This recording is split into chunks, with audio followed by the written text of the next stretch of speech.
Graham winked and slid some leather-bound menus in front of us as we took 2 empty seats at the bar. What can I get for you this evening? We have a lovely selection of scotch, or perhaps a pint. Sophie is after a proper pub experience. In my estimation, that means she would need a pint, wouldn't she? Aye, it's a pint for the lass it is then. And yourself? And what kind of friend would I be if I let her drink on her own? I'll have the same. Graham turned away and busied himself pouring pints of God knows what, and I narrowed my eyes. Is he... No, much to my disappointment. How can you tell? He seemed friendly enough. He winked at you. I thumbed through the menu, noting a few of the more traditional Scottish dishes, before deciding that I would indulge in a burger. One that I didn't have to sneak past the baleful eyes of my assistant. Graham returned, sliding our full pint glasses onto 2 coasters with the Tipsy Thistle logo printed on them. Have you decided what you want to eat?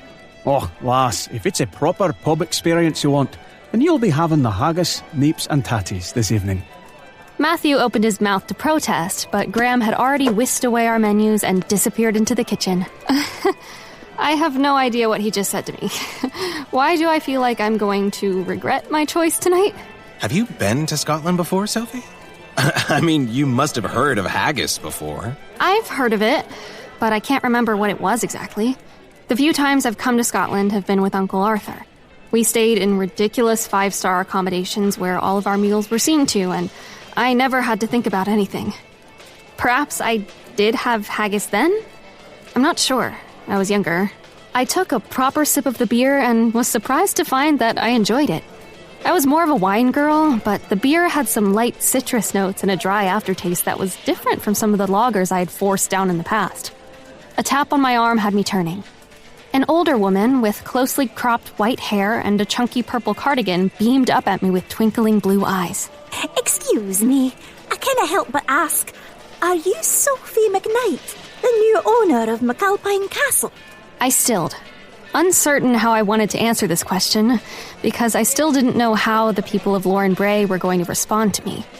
If Lachlan's actions mirrored what others in the village thought, then I wasn't up for being taken to task tonight. However, it wasn't in my nature to lie either. So I did the only thing I could do. Yes, that's me. But I would just like to say that I only learned about the castle a couple of days ago. If you have experienced any problems because of the absence on my uncle's part, I'd like to apologize.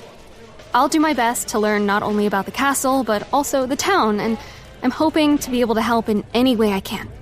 If you have any complaints, I'm happy to listen to them. Just let me know what I can do.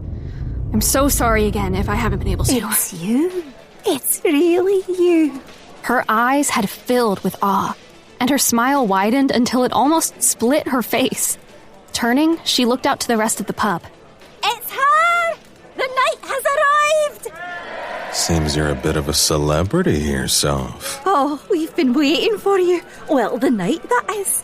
If you're here, that means things can finally change, and everything will get sorted out just fine after all. The woman almost knocked my breath out of me when she threw her arms around my shoulders and squeezed me tight.